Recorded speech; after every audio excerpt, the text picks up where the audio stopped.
Proverbs 8. So again, talking about wisdom. So verses 1 through verse 11.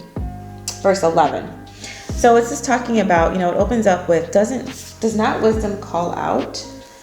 Does not understanding raise her voice? At the highest point along the way where the paths meet, she takes her stand.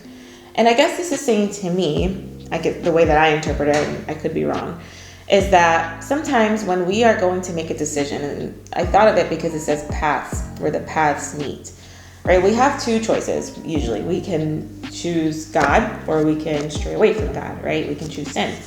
And so whenever we're faced with that decision of what to choose, sometimes in the back of our mind, we kind of already know what God wants us to do. Like we get that little feeling like, maybe I shouldn't do this, or God wouldn't want me to do this. I shouldn't, sin against God. And I think that's what this is saying. At the entrance, she cries aloud, to you, O people, I call out, I raise my voice to all mankind. You who are simple gain prudence. You who are foolish set your hearts on it. It's talking about, wisdom has trustworthy things to say, and it's discerning. To the discerning, all of them are right. They are upright to those who have found knowledge. And it says that knowledge and instruction, people, those who choose that instead of silver rather than gold, it's more precious than rubies. So, nothing can compare to wisdom.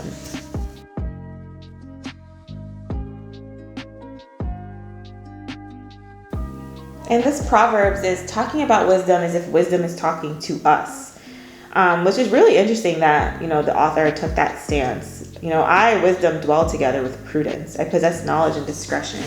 To fear the Lord is to hate evil. I hate pride and arrogance, evil behavior and perverse speech.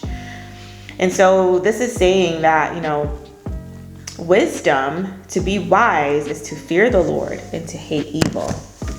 Sometimes we think of wisdom as someone who's really smart, but you can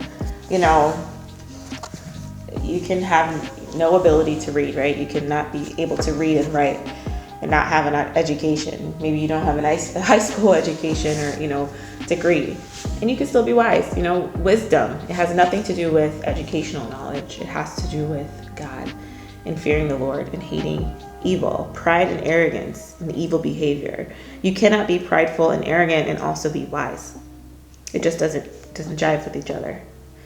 Verse 17, those who love me and those who seek me find me. With me are riches and honors, enduring wealth and prosperity. My fruit is better than fine gold. What I yield surpasses choice silver.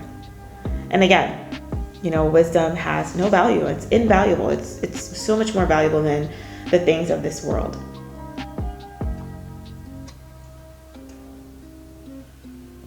What's really interesting, I think, is verse 22 through 23. It was saying, or even down to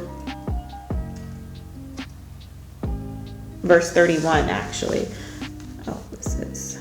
So verse 22 through verse 31. It was saying wisdom was created before the earth was. And I feel like, wisdom was around before the earth because wisdom is God. God is wise. He was here. He always has been. He always will be. And every time I read that, it's hard for us to grasp our minds around it. What does that even mean? That God always has been, God always will be, he's always been here, he's just always was. That concept of time is difficult for us to grasp.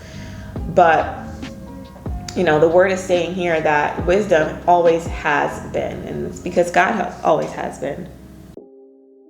Blessed are those who listen to me, watching daily at my doors, waiting at my doorway.